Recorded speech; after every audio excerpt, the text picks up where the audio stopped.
Falegnameria Paludetto. Da più di 60 anni. Il legno su misura a casa tua.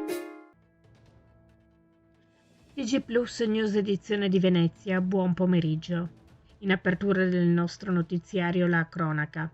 Oggi lunedì 10 luglio è stata fissata l'udienza di convalida dell'arresto di Angelica Hutter, la donna che giovedì scorso 6 luglio a bordo di un'automobile ha investito una famiglia di Favaro Veneto a Santo Stefano di Cadore e nell'impatto sono morti 3 membri di questa famiglia.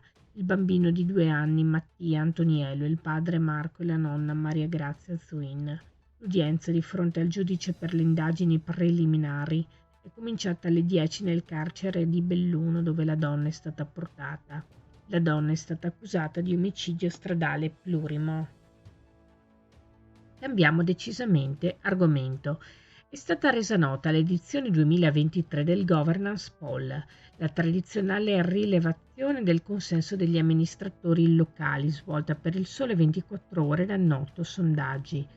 In base a questo sondaggio il presidente della regione del Veneto Luca Zaia si piazza al secondo posto, ottenendo il 68,5% dietro a Stefano Bonaccini, presidente della regione Emilia-Romagna. Invece Luigi Brugnaro, sindaco di Venezia, scende dal primo al quarto posto, con il 63%, ex equo con Michele Guerra, primo cittadino di Parma. Nuovo servizio gratuito alla sede provinciale delle ACLI in via Ulloa 3/A a Marghera. Da alcune settimane infatti è operativo lo sportello di assistenza digitale che, è stato spiegato, cerca di dare una risposta a tutto campo ai bisogni digitali delle persone, vale a dire attivazione e utilizzo SPID, accesso ai portali della pubblica amministrazione, richieste di bonus e contributi, utilizzo dello smartphone e così via.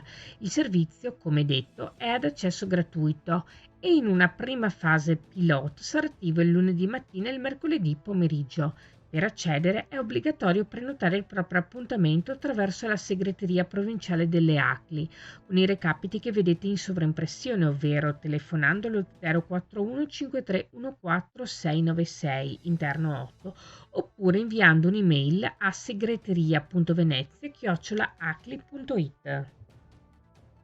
Da oggi fino al 30 luglio al Lido di Venezia verranno disposte modifiche alla viabilità con l'istituzione del senso unico alternato e divieto di sosta per consentire l'attività di riasfaltatura di alcune strade.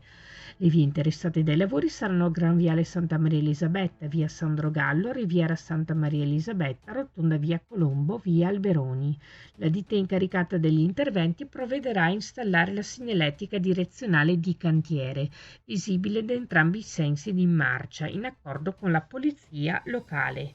Si chiude qui il nostro notiziario, grazie per averci seguiti, arrivederci.